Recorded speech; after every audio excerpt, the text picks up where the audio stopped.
नमस्कार। Force supreme law partners के इस नए कानूनी एपिसोड में मैं एडवोकेट डॉक्टर अजय कुमार पांडे आप सबका स्वागत करता हूं। सर्वप्रथम सावन के पहले सोमवार की आपको बहुत बहुत बधाइयां और आपको यह श्रावण का महीना शुद्धता, पवित्रता और आध्यात्मिक उन्नति की ओर ले चले, ऐसी मनोकामना मैं आप सभी के लिए करता हूं और हर हर महादेव शिव शंकर शंभू की प्रार्थना करता हूं आप सभी के स्वस्थ, दीर्घायु और सफल जीवन के लिए। तो हमारा आज का यह मुकदमा सावन के ही इस रिमझिम घड़ी से जुड़ा विषय कांवड़ यात्रा से है। सावन की पहली सोमवार प्रभु ने ऐसी अपरंपार लीला दिखाई है। रिमझिम बारिश हो रही है, पूरा माहौल आध्यात्मिक है, लेकिन साथ में राजनीतिक सरगर्मियां सावन के इस महीने में अपनी चरम पर है। एक तरफ खड़ा है एनडीए और दूसरी तरफ खड़ा है इंडिया ब्लॉक। अब इस धार्मिक अनुष्ठान में, इस आध्यात्मिक अनुष्ठान में कानून को भी आना पड़ा है और यह मुकदमा सुप्रीम कोर्ट से उसी विषय पर कि कहां तक न्यायोचित है, कहां तक कानूनी है, कहां तक संवैधानिक है योगी बाबा का आदेश, जिसमें उन्होंने कहा कि कांवड़ की यात्रा मार्ग पर जो भी दुकानदार भाई हैं उनको अपना परिचय देना होगा, उनको अपना नाम लिखना पड़ेगा। इस आदेश की अभी पालना उत्तर प्रदेश में शुरू होती, तभी उत्तराखंड ने भी ऐसा ही एक आदेश पारित कर दिया और फिर मध्य प्रदेश भी इसके साथ खड़ा नजर आया। मुकदमा पहुंच गया सुप्रीम कोर्ट, जहां पर कई एनजीओ और ममता बनर्जी की पार्टी की सांसद ने इस आदेश को संवैधानिक चुनौती दी और इसे फंडामेंटल राइट्स का, राइट टू प्राइवेसी का, फ्रीडम ऑफ स्पीच का, आर्टिकल 14 ऑफ द कॉन्स्टिट्यूशन का अवहेलना बताया। उन्होंने इसको डिस्क्रिमिनेशन भी करार दिया। उधर एआईएम के ओवैसी साहब ने तो इसे नाजी आंदोलन से जोड़ दिया, इसे नाजी और इजराइल की यहूदी कम्युनिटी जैसी डिस्क्रिमिनेटरी और एक खास वर्ग विशेष को बेरोजगार करने, उनका रोजगार छीनने, उनका व्यवसाय बंद करने जैसे आरोप चस्पा कर। सुप्रीम कोर्ट में आज इस मुकदमे की सुनवाई करते हुए विद्वान जजों की खंडपीठ ने फिलहाल योगी सरकार के इस फैसले पर रोक लगा दी है। जो संवैधानिक पहलू इंडिया ब्लॉक की तरफ से उठाया गया, उनके वकील ने कहा कि सर्वप्रथम यह संवैधानिक नहीं है इस तरह का डिस्क्रिमिनेशन। दूसरी बात जो उन्होंने उठाई वह यह उठाई कि कोई स्टैच्यूटरी पावर, कानूनी अधिकार पुलिस कमिश्नर को नहीं है कि वह इस तरह के आदेश का अनुपालन करा सके, इस तरह के आदेश को वो एक्शन में ला सके। और तीसरी सबसे बड़ी बात जो उन्होंने कही कि यह डिस्क्रिमिनेटरी के साथ साथ फंडामेंटल राइट्स का भी वायलेशन है, ये फ्रीडम ऑफ स्पीच का वायलेशन है, ये राइट टू प्राइवेसी का वायलेशन है। और सुप्रीम कोर्ट ने अगली सुनवाई तक योगी सरकार, मध्य प्रदेश सरकार और उत्तराखंड सरकार के इस आदेश पर रोक लगा दी है। तीनों सरकारों से किसी भी तरह की जोर जबरदस्ती नहीं करने को कहा है।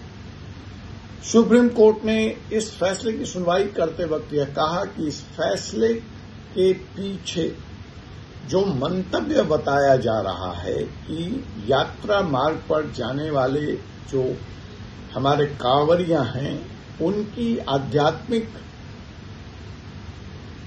शांति, उनके राइट टू ईट फूड और उनके सात्विक भोजन प्राप्त हो सके, उनके धर्म या उनके ट्रस्ट या उनके विश्वास की हत्या न हो, यह सुनिश्चित करने का अभिप्राय इस आदेश से स्पष्ट नहीं होता है, क्योंकि फूड का ऑनर, स्टॉल का ऑनर एक धर्म विशेष का व्यक्ति हो सकता है, लेकिन उसमें काम करने वाला व्यक्ति दूसरे धर्म विशेष का हो सकता है और वह सात्विक भोजन बनाता है। तो जो राइट टू फूड है, सात्विक भोजन प्राप्त करने के कांवड़ियों के अधिकार, उसके अधिकार पर कोई आनंद नहीं होता। यह ऐसा भी हो सकता है कि उस ढाबा विशेष, उस फल का रसास्वादन या ग्रहण करने वाला व्यक्ति कांवड़िया है, उसका ऑनर जो मालिक है वह उसी समुदाय से आता है जिस समुदाय से अपना कांवड़िए आते हैं, लेकिन बनाने वाला व्यक्ति दूसरे समुदाय से है। तो कैसे कानून या अधिकार की अवहेलना हो रही है। एक व्यक्तिगत वाक्य भी खंडपीठ में मौजूद जज ने सुनाया कि किस तरह से यह सुनिश्चित किया जा सकता है। जो खंडपीठ ने थे उन्होंने अपने व्यक्तिगत अनुभव यह सुनाया कि जब वो केरला में पोस्टेड थे और वो शाकाहारी भोजन करते थे तो उनके सामने 2 रेस्टोरेंट थे। एक रेस्टोरेंट जो शाकाहारी भोजन बनाता था उसके मालिक हिंदू थे, और एक शाकाहारी भोजन बनाने वाला जो व्यवस्था थी उसके मालिक मुसलमान थे। लेकिन उन्हें जब शाकाहारी भोजन खाना होता था तो वो मुसलमान ओन रेस्टोरेंट में, वो धर्म विशेष ओन रेस्टोरेंट में जाया करते थे, क्योंकि उस रेस्टोरेंट की जो पवित्रता थी, सात्विकता थी, हाइजीन स्टैंडर्ड था, फूड क्वालिटी था, वह उस हिंदू ओन्ड रेस्टोरेंट से ज्यादा बेहतर था। ऐसा जस्टिस SBN भट्ट ने व्यक्तिगत तौर पर सुनवाई के दरमियान कहा, शेयर किया अपने अनुभव को।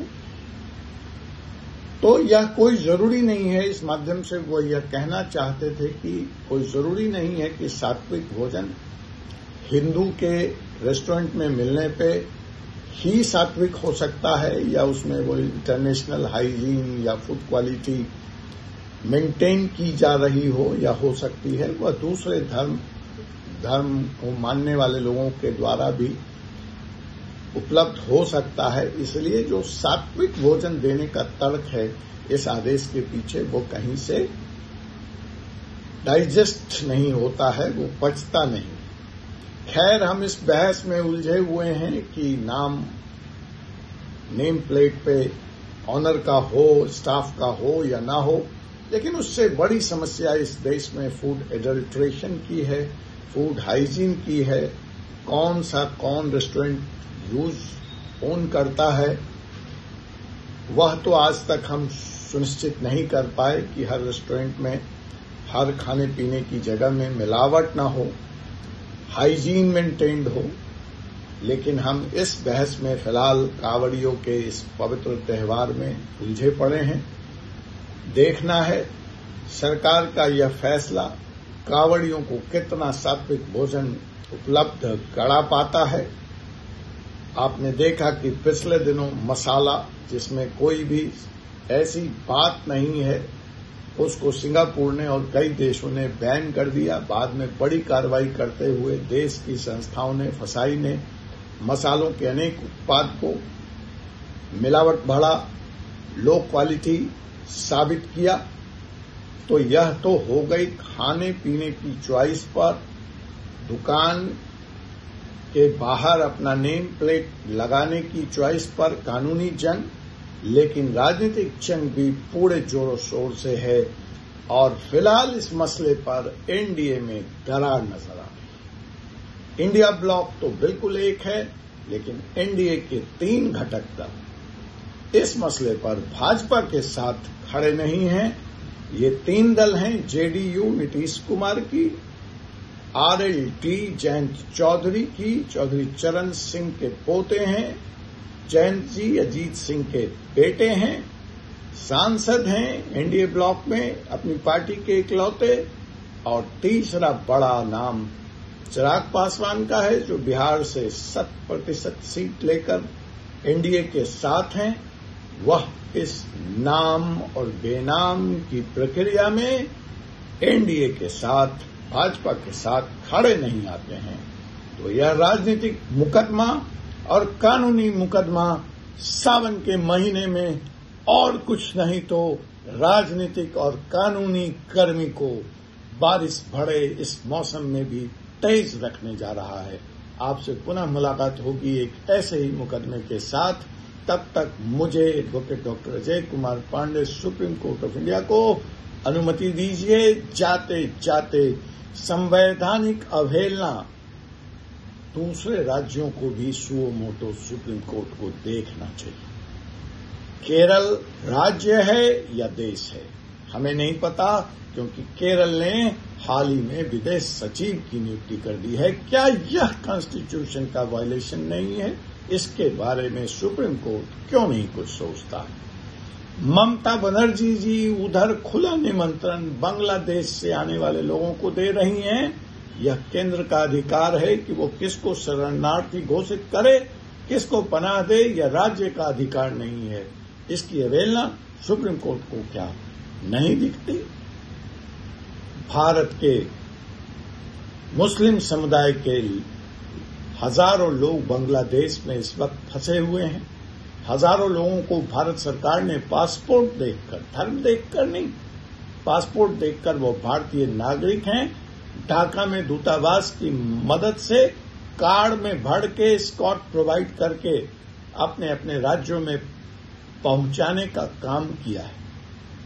वहां पे ममता बनर्जी जी चुप हैं।